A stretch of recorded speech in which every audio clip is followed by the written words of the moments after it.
This is a great hair tutorial for any special occasion, from your wedding to prom or just having a really nice romantic dinner out.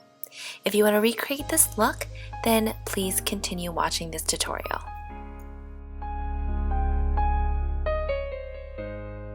First, what I'm going to do is brush out all of the tangles and knots in the hair and apply a heat protectant to the ends of the hair.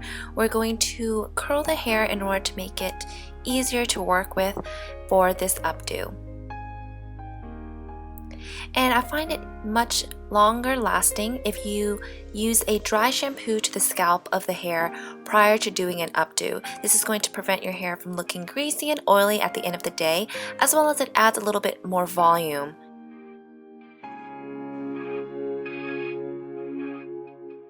So I'm applying it to the roots and then massaging it into the scalp of the hair, and then making sure that it is distributed evenly throughout the whole entire head.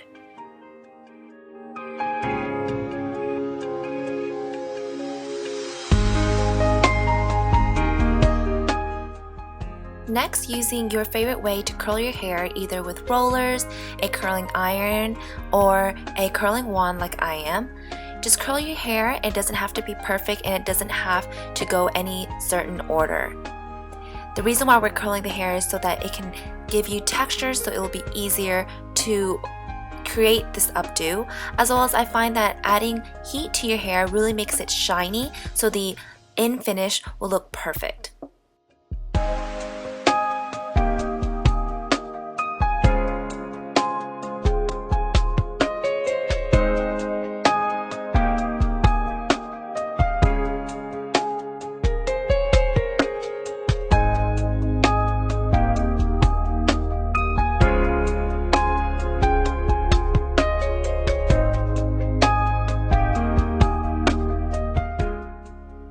After we have finished curling all of the hair, we're going to split the top crown area for teasing. This is going to give you volume for the updo.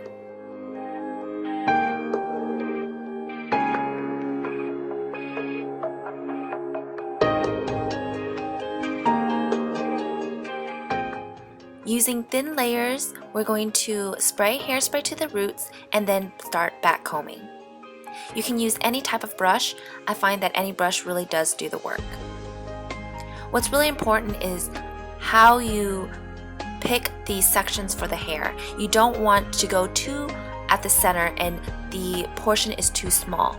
Then you would have like a cone-shaped head, and you don't want that. What we want is to grab the portion the majority across the head. That's going to really help with creating that fullness and the volume.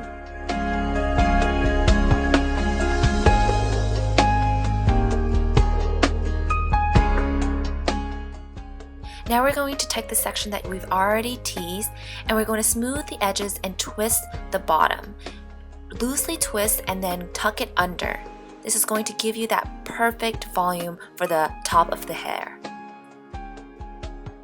Once you find it to be perfectly placed, start bobby pinning all of it in place. Make sure that it's very secure. I like to crisscross the bobby pins to ensure that it is really, really secure. You don't want it to fall at the end of the day. Depending on your length of hair, for the ends, I like to twist it and then tuck it under the bump that we just made.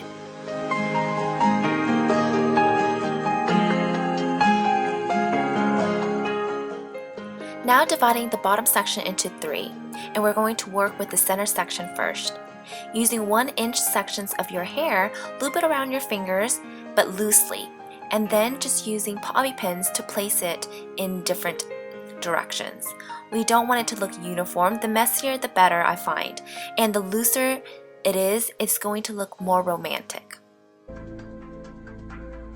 You don't want anyone to look at the hair and notice where it starts and begins. So you can loop through the holes that you've already made and just place it in place wherever you'd like. There isn't really a formula to this look. You just kind of go along with the hair depending on the length of hair that you have. If you have longer hair, then of course you're going to have to loop the hair around your fingers more than once. And of course, if it doesn't work out the first time that you've already looped it around, you can just undo it and start over again for each loop. And then on the side, I find it to be a lot more challenging because you don't want it to be too tight, because then the look won't look as romantic and effortless. So what I do is I roll it till the end and leave it loosely, then I will pin it to the side of the hair. Make sure everything is in place and we're almost finished.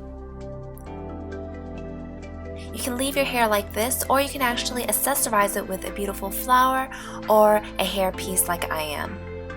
I like to apply it to the side of the hair so you can still see the beautiful volume on the top, and then make sure you secure it with some bobby pins.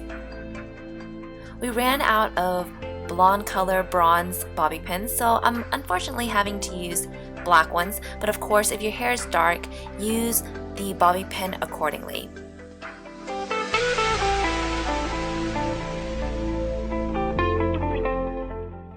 Now moving on to the bangs.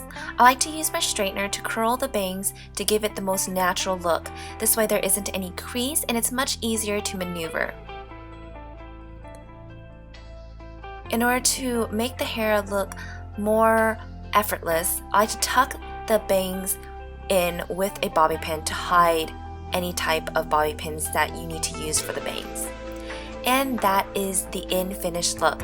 It looks beautiful just like this without any other accessory, but of course a bridal look would not be completed without a veil. So right where we did the twist to tuck away the ends, that's a perfect place to place in the veil. Then you just fluff the veil a little bit, and my secret trick is to spray a little bit of hairspray into the veil so that it will stay in place, and that is the finished look. I hope you guys enjoyed this quick tutorial and hope that you find it helpful. This is the sneak peek of the beautiful bridal makeup. Please come back at the end of next week for the tutorial. Bye!